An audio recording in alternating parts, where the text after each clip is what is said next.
सकते हैं कि जब ये खबर इस वक्त आप देख रहे हैं, चाहे अपने मोबाइल पर, चाहे लैपटॉप पर या टीवी पर, तो इस समय आप भी इस चिंता में होंगे क्योंकि आप भी सोशल मीडिया इस्तेमाल करते हैं। तो इस तरह की ठगी का असर कहीं आपके ऊपर ना पड़े या आप इसके दायरे में ना आ जाए, तो आपको किन बातों का ध्यान रखने की जरूरत है और क्या इस पे समझने की जरूरत है। तो इस बात के लिए हमारे साथ एक्सपर्ट्स जो हैं वो जुड़ रहे हैं। अमित दुबे साइबर एक्सपर्ट हैं, वो हमारे साथ जुड़ चुके हैं। हमारे साथ आईटी एक्सपर्ट पवन दुग्गल जी भी जुड़ेंगे कुछ ही पलों में। साथ ही हमारे साथ एलन राव होंगे, आप पूर्व डीसीपी हैं, वो हमें कानून की बारीकियां भी समझाएंगे। और हमारे संवाददाता वरुण भसीन भी इस वक्त हमारे साथ मौजूद हैं। ये जो पूरा ग्राउंड वर्क आप देख रहे हैं, ये वरुण ने ही हमें भेजा है, तो हम वरुण से भी समझेंगे कि जब वो ग्राउंड पर गए, उन्होंने लोगों से बात की, तो किस तरह का खौफ उनके जहन में था। जिनके साथ ये घटनाएं हुई हैं, उनकी आपबीती क्या थी, वरुण ये आपको बताएंगे। लेकिन सबसे पहले सवाल ये है कि आखिर ठगी का ये ऑनलाइन खेल कौन खेल रहा है, कौन है इसके पीछे, कहां तक इसके तार फैले हुए हैं, देश में कहां इसका एपिसेंटर है, ये जानना जरूरी है। और इसीलिए टाइम्स नाउ नवभारत के रिपोर्टर वरुण भसीन ने एक बड़ी पड़ताल की। इस पड़ताल में हमें उस इलाके का पता चला जहां से ब्लैकमेलिंग का ये खतरनाक रैकेट चल रहा है।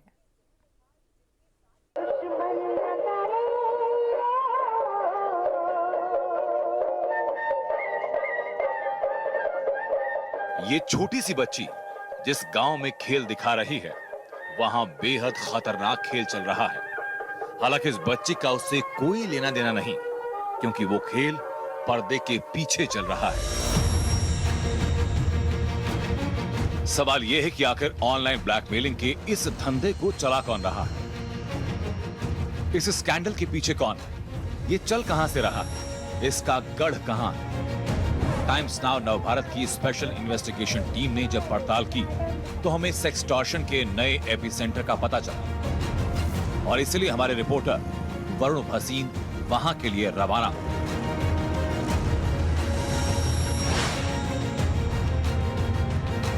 टाइम्स नाउ नवभारत की स्पेशल इन्वेस्टिगेशन टीम सबसे पहले हरियाणा के रेवाड़ी पहुंची।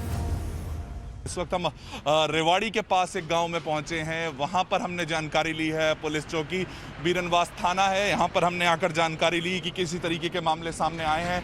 रेवाड़ी में हमें ऑनलाइन सेक्सटॉर्शन के गढ़ का पता चला।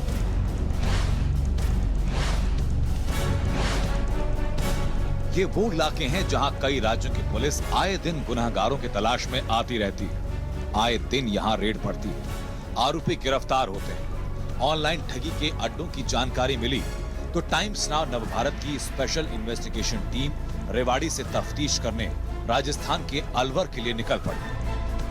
सेक्सटॉर्शन के जो मामले हैं वो ज्यादातर एक ही जगह से, जो रैकेट अब तक पकड़े गए हैं उनका जो गढ़ था, यानी कि वो जो लोग जहां से ऑपरेट कर रहे थे वो राजस्थान में मिले हैं, वो अलवर में, भरतपुर में मिले हैं। और यहाँ पर इन छोटे छोटे गाँव में इस तरह का खेल पूरा बनाया जा रहा है, लोगों को ट्रेनिंग दी जा रही है।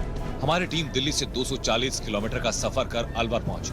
ऑनलाइन फ्रॉड का सबसे बड़ा हब राजस्थान का यही जिला है।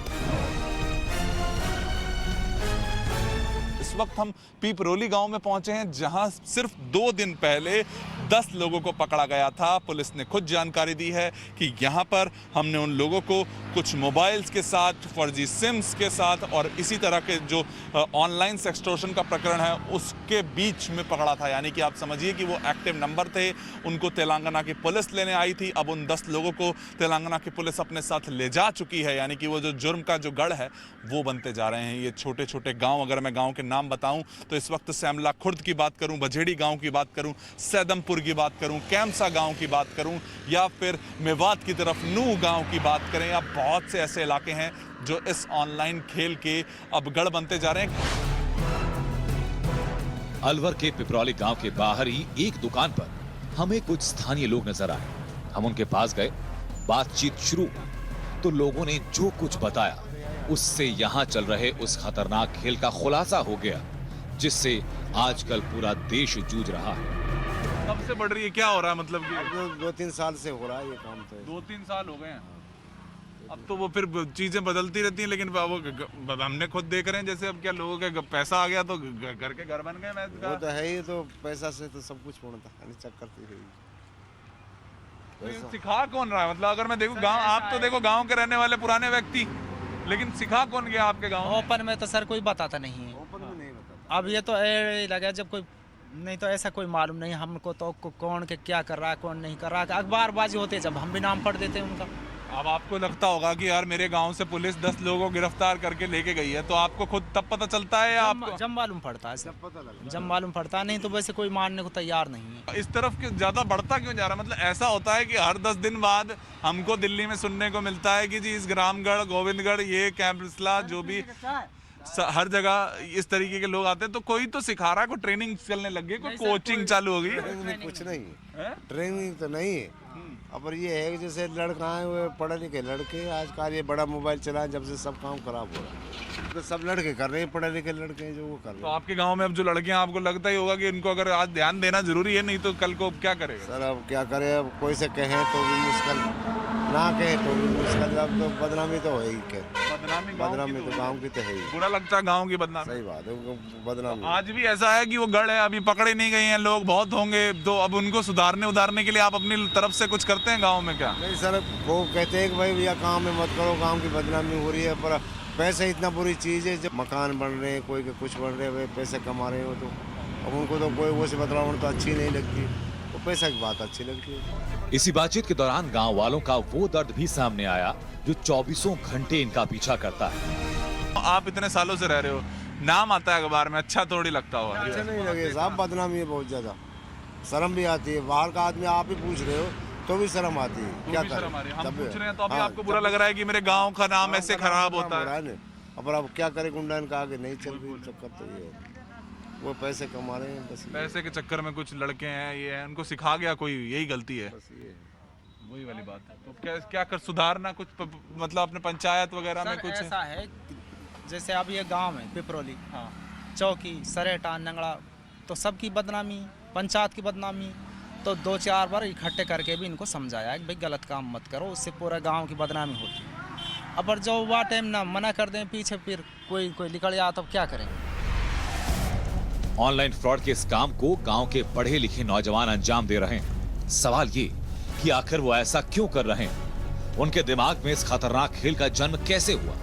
ये सबसे बेहतर वहां रहने वाले युवा ही बता सकते थे। इसलिए हमने इकबाल नाम के युवक से पूछा।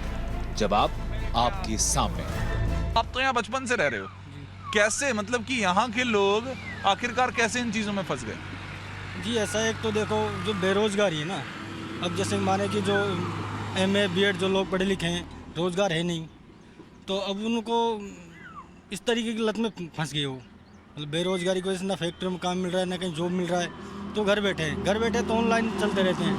तो मामला तो गलत है ये, जो ऑनलाइन ठगी करते हैं, मेरे हिसाब में देखा जाए तो मामला बहुत गलत है। बिल्कुल। आप तो जैसे आप खुद, आपके शायद साथ के भी बहुत से ऐसे लोग हो सकते हैं, होंगे ना? क्लासमेट है मेरे, काफ़ी हैं, क्लासमेट हैं आपके? करते हैं, समझाते हैं, लेकिन नहीं मानते वो लोग, नहीं मानते। आपके क्लासमेट हैं? बोलते करे क्या, करें क्या? करे क्या। आखिर यहाँ रहने वाले नौजवान इस दलदल में कैसे फंसते जा रहे हैं? इस खेल के खिलाड़ियों की संख्या लगातार कैसे बढ़ रही है? इकबाल से अब इसका सच सुनिए। ऐसा हुआ कि एक व्यक्ति ने सीखा, उसने अपने दोस्त को सिखाया, उसने अपने दोस्त को, तभी वो- इतने सारे लोग एक साथ हो जाते हाँ हैं? हाँ, वो इस तरीके से एक चैन बन जाती है इन लोगों की, एक कड़ी बन जाती है जिसके हिसाब से चलते रहते हैं। टाइम्स नाउ नवभारत की SIT अलवर से चल रहे इस ब्लैक गेम की पूरी सच्चाई जानने पहुंची थी।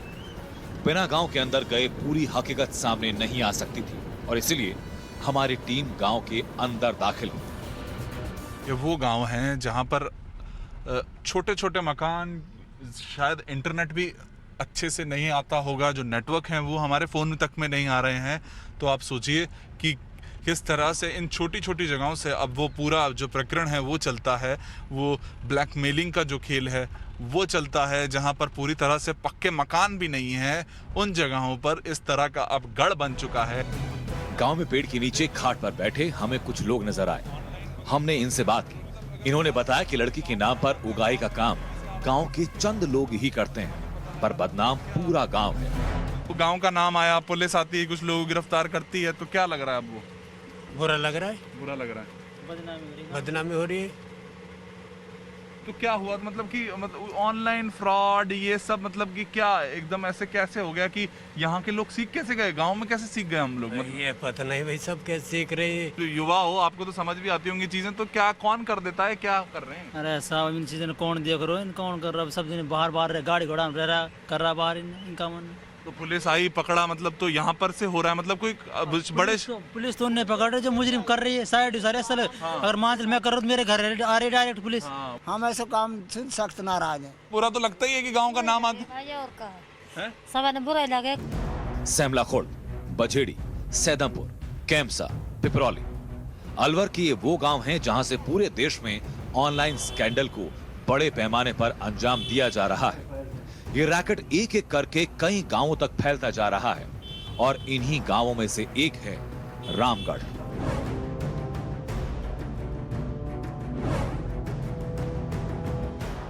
अलवर के छोटे छोटे गांव हैं, रामगढ़, गोविंदगढ़, ये वो इलाके हैं जहां पर बहुत ही छोटे मकान, बहुत ज़्यादा जनसंख्या भी नहीं है, बहुत ज़्यादा पढ़े लिखे लोग हैं, पर यहाँ से जितने ब्लैकमेलिंग के खेल चल रहे हैं, वो जो रैकेट है वो पकड़े जा रहे हैं। पिछले महीने जून में इसी तरह के रैकेट यहाँ पर पकड़े गए थे, सोशल मीडिया पर ठगी की जाती थी। मतलब ये कि राजस्थान में अलवर और भरतपुर के गांवों को उस महामारी ने अपने चंगुल में फंसा लिया जिसका नाम है ऑनलाइन सेक्सटॉर्शन। ये महामारी आसपास के गांवों में तेजी से फैलती जा रही है। डर ये है कि इसकी जद में दूसरे जिले ना आ जाएं।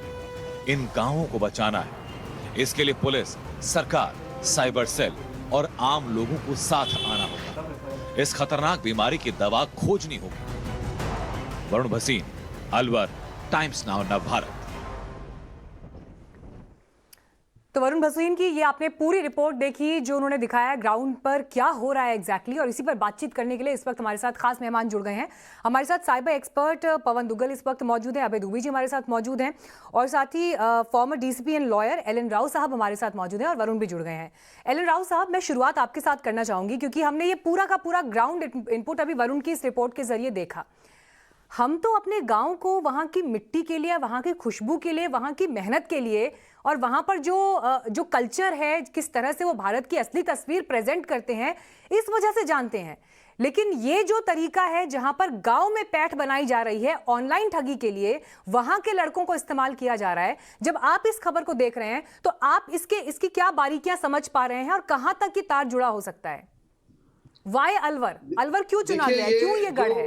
गांव तक ये फैला है ये अपराध, ये मैं समझता हूँ कि आजकल ऑनलाइन का जो हमारा सिस्टम है, हम बहुत ज़्यादा हाईटेक हो रहे हैं, और ये हाईटेक कोई शहरों में नहीं रह गया, गांवों तक भी पहुंच गया है। और गांव में जो अनएम्प्लॉयड यूथ हैं वो इसको एक साधन बना लिया है उन्होंने, और ये बहुत ही इजी है। जैसे जिस प्रकार से आपने कहा कि ईमेल में कोई मैसेज भेजते हैं या व्हाट्सएप पे कोई मैसेज भेजते हैं, और कोई भी आदमी इसमें लालच में आ जाता है, सेक्स के स्कैंडल में आ जाता है, और ये नहीं समझ पाता कि ये बहुत बड़ा घिनौना अपराध उसके साथ हो रहा है, तो उसको देखते हुए वो इस प्रकार से जाल में फंस जाता है, और वो ऐसा दलदल में फंस जाता है कि कभी भी।